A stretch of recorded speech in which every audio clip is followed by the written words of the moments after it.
De nuevo con ustedes aquí en su espacio Voz para el Cambio, en una interesante conversación con Luis Salazar, un activo social y político de las mejores causas, no solo de la República Dominicana, sino de la humanidad. Para nosotros aquí siempre es un honor conversar con una persona como Luis. Bueno, esa es la perspectiva de este programa y es el compromiso, ver la política desde esa ética duartiana, de ese compromiso. Queremos Santiler, vuelve a la carga, don Luis. Don Alfonso, en ningún momento he dicho que soy mitad dominicano, jamás. Soy haitiano 100%, si no mis hijas. Gracias, Crimo Santiler, gracias. Muchas gracias por la aclaración y por la corrección que me hace. Juan Francisco, ahí está su pupilo, Crimo Santiler, aclarando cosas. Crimo es un gran activo del programa Voz para el Cambio. Siempre que él puede, está en sintonía con nosotros y comenta. Luis, la política en la República Dominicana. El dominicano yo digo que es especialista en béisbol, en política, en numerología, en brujería. El dominicano es experto en todo, el dominicano sabe de todo. Ahora el dominicano es experto en voleibol porque tenemos la reina del Caribe y tenemos esos muchachos en grandes ligas. También el dominicano hace cálculo, lleva estadística. El dominicano sabe demasiado. Es el que mejor baila un son, mejor baila un guaguancó y un merengue como nadie y una bachata como nadie. El dominicano es una tranca. Pero la política, Luis Salazar, mira, estos políticos nuestros engañan a cualquiera. Vimos como el año pasado el PLD montó una primaria, una convención, diciendo que era otra cosa. Y escogió su candidato presidencial. Y la Junta no miró para allá. Todo el mundo sabía que se trataba de eso. De elegir un candidato presidencial a destiempo, fuera del marco de la regulación de la ley. Todo el mundo lo sabía, menos la Junta. Ahí está. Uno dice que tiene 3 millones de afiliados, pero solo van y votan en una primaria 900,000. Otro dice que tiene 2 millones y lo llevó a la Junta, pero no sacará 300, 400,000 votos. Y si convoca una primaria, no se mueven 200,000 para esa primaria. Pero esa es la política. Hacen encuestas y todos salen ganando, todos salen en primer lugar. Sin embargo, en ese cuadro de las encuestas, Luis, Guillermo Moreno no aparece, Fulgencio Severino no aparece, esta muchacha prima mía, María Teresa Cabrera Ulloa, no aparece. Grupos alternativos, grupos que no son de esos grandes. Es más, ni Miguel Vargas aparece con el PRD, que era un símbolo como partido. Tenemos ese cuadro, Luis, y ese cuadro manda a alianzas, a discusiones, y una alianza implica ceder. Dos que se alían, cada uno cede algo. Porque si alguien no cede, entonces no hay alianza. Luis, ¿cuál es el cuadro que tenemos en la República Dominicana? Te lo problematicé para que tú entres por la esquina que tú prefieras y con el tiempo que tú quieras abordar la actualidad política.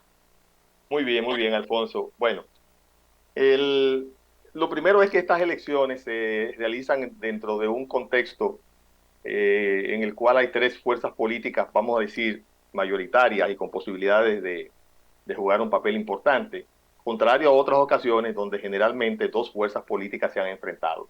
Eso le da un matiz a este proceso electoral, a la posibilidad de que en una primera vuelta no haya un resultado positivo para ninguna de ellas, la posibilidad, y que haya que ir a una segunda vuelta. Digamos que es un elemento. Pienso que una característica de este proceso electoral es la importancia de las alianzas.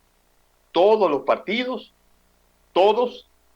grandes están buscando aliados entre los pequeños y medianos, porque cada voto cuenta. Y para pasar en primera vuelta, precisamente, se necesita que haya una cantidad importante de 50 más 1 de votos. Entonces todo el mundo está buscando cómo traspasar ese umbral.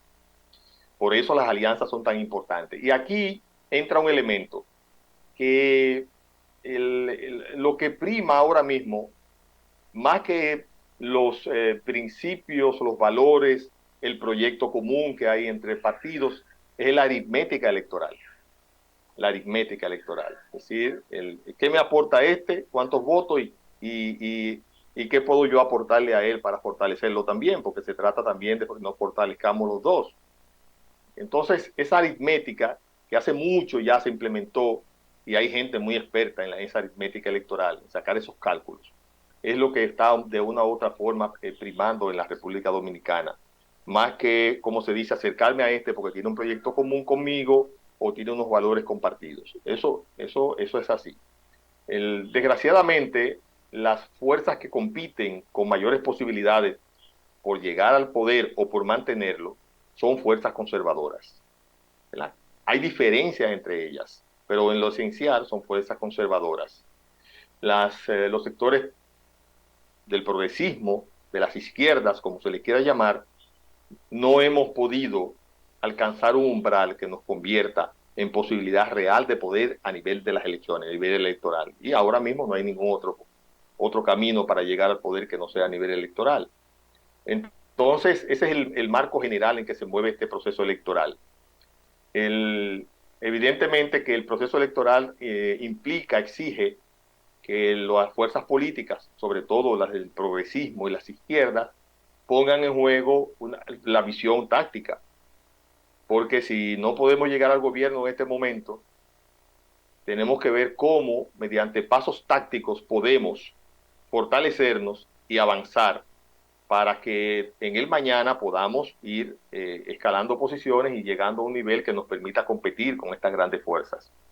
En ese sentido, hay negociaciones que quizás tú no te imaginas, cruzadas entre sectores, entre grupos, para lograr garantizar permanecer en el escenario político y desde ahí seguir avanzando. Son elecciones bastante complejas en ese sentido, más que en las elecciones del 20, donde había claramente un enemigo muy claro a vencer y todo el mundo o la mayoría se unificó o contribuyó para que ese enemigo bajara del poder. Ahora un poquito mucho más complejo. Digamos que ese es el matiz que yo le veo a este proceso electoral. Bueno, es compleja la cosa. Hay organizaciones de izquierda, como Patria para Todos, que dicen nada con la derecha. Con esa cúpula corrompida no hay pacto, no hay alianza. Entonces eso irán solos. Por el lado del Frente Amplio, María Teresa Cabrera, Juan Dionisio, tienen una práctica de pactar. Ahí hay más posibilidad de llegar a acuerdo con una o con otra fuerza, con la que más coincidencia puedan tener. En el escenario electoral pasado del 20, Alianza País llegó a acuerdos puntuales con una fuerza. Esos acuerdos puntuales pudieran ampliarse porque si ya llegó a un tipo de acuerdo, puede que llegue a otro estadio superior de acuerdo, ¿no? Eso implica entonces que la izquierda o el progresismo o lo democrático no tendrá una participación única. Ese es lo que veo en el camino. Por el otro, la derecha, como Abel y Leonel, en una eventual segunda vuelta se pondrían de acuerdo. Se pondrían de acuerdo frente al PRM. Y si hay segunda vuelta en esas condiciones, ahí no se sabe dónde está puesta la cosa. Hay alianza, Luis, en política, porque la sumatoria no es tan matemática, de que 3 y 3 da 6. En materia electoral puede ser diferente, porque hay una fuerza política que puede tener una representación moral, aunque tenga 8 votos, pero si te alías con esa fuerza que tiene esa representación moral, esos 8 votos se pueden multiplicar por 400, por 500, porque puede arrastrar, ¿no? Totalmente, es así. Se da eso. ¿Cómo ve Luis el escenario de posibles alianzas, de posibles encuentros? Sí, y a partir del 2024, este proceso de construcción de democracia, en la perspectiva es a fortalecerse, o esto puede significar un retroceso en términos de volver a un estadio más conservador de la política. El tiempo es tuyo. No, gracias.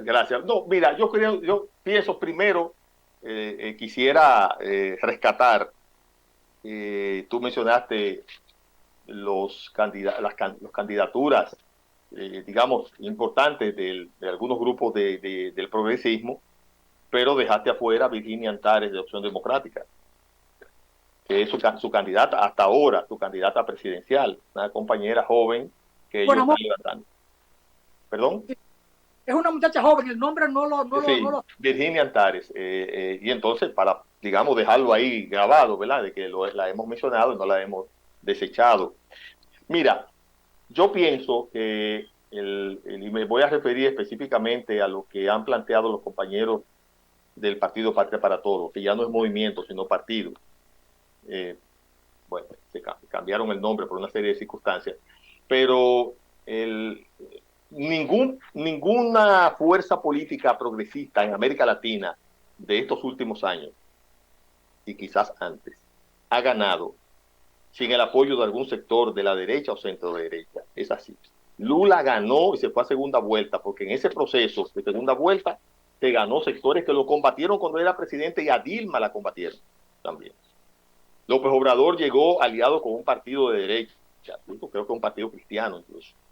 Si tú te pones a revisar la lista, tú te das cuenta de que ese purismo no funciona, no ha funcionado. Fidel Castro en la Loma llevó a cabo negociaciones, conversaciones con sectores de la derecha de Miami que estaban en contra de Batista, aunque sea para neutralizarlo, pero había que hacerlo. El sandinismo se alió con la Chamorro de sectores de derecha para combatir a Somoza, porque ese era el enemigo que había que sacar. Entonces, la historia nos enseña, la vida nos enseña de que las cosas no son tan rectas. Decía Lenin, tenía una imagen, que la revolución no es como la avenida Nevsky en antigua Leningrado, hoy en San Petersburgo. La avenida Nevsky es una avenida grande, recta, que tú te puedes parar al final y ver el principio allá, porque es recta, no dobla. Entonces la revolución no es eso, ni los procesos políticos son eso.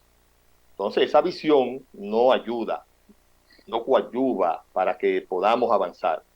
Evidentemente que va a haber que hacer alianzas en este momento. Las fuerzas progresistas, desgraciadamente, por la razón que sea, estamos disminuidas,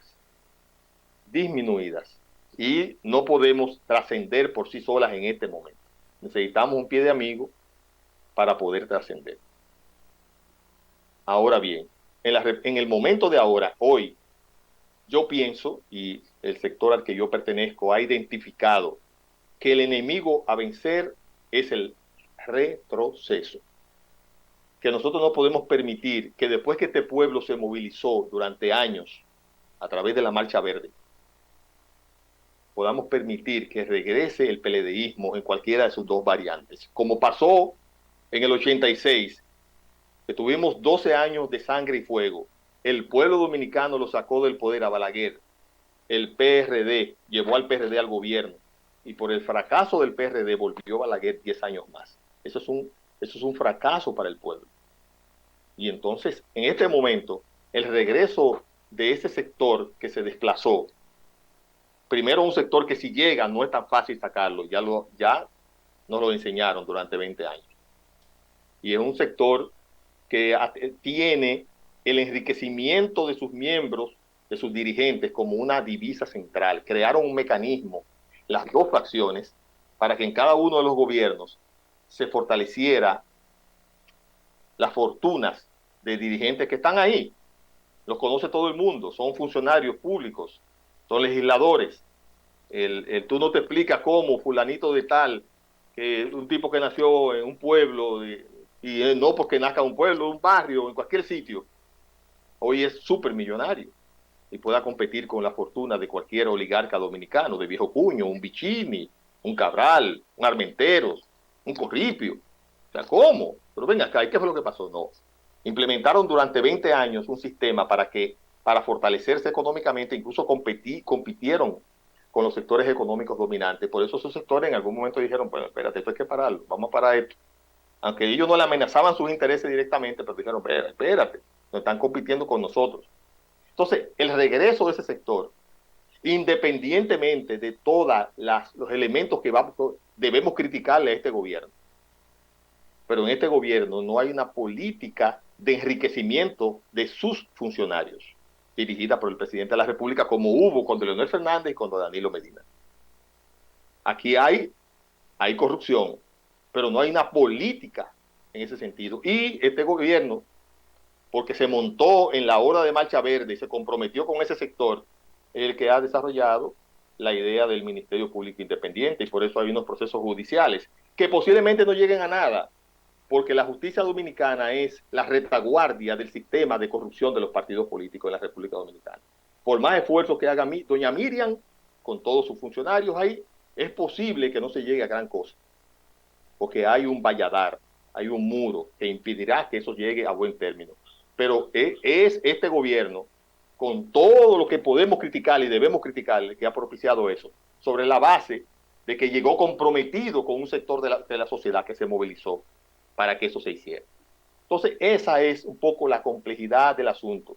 El sector político al que yo pertenezco, que es Alianza País, evidentemente, está, y eso que he dicho, desarrollando conversaciones para ver cómo podemos, y tú dijiste algo muy importante, hay sectores políticos que son minoritarios, pero pueden jugar un papel político, digamos político ético, político moral, que pueda contribuir a que determinadas candidaturas se fortalezcan. Y eso creo que es el papel que puede jugar Alianza País en esta coyuntura. Muchas gracias, Luis. El tiempo nos venció. Se quedó acá un comentario de Ponserrate con el tema anterior. Yo no lo vi. Me disculpa, Aristóteles Ponserrate, pero bueno, ya estábamos en otro tema. Luis, quizá en otro momento pudiéramos hablar de las alianzas, ya más propiamente, claro, cómo pueden tejerse e incluso pasar un balance a la experiencia de ahora, cómo algunos funcionarios que quisieron reelegirse no lograron pasar en la primaria de sus organizaciones. Así es. Para ver, pudiéramos hacer un balance sobre esas cosas. Estoy a la disposición cuando tú quieras.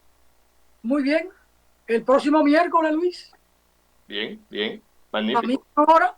Está bien, magnífico. Gracias a Luis Salazar por estar con nosotros aquí en Voz para el Cambio, una ventana de opinión de compromiso con la patria, procurando siempre nosotros seguir el pensamiento de Juan Pablo Duarte. Gracias a ustedes por estar con nosotros, gracias Luis y hasta mañana.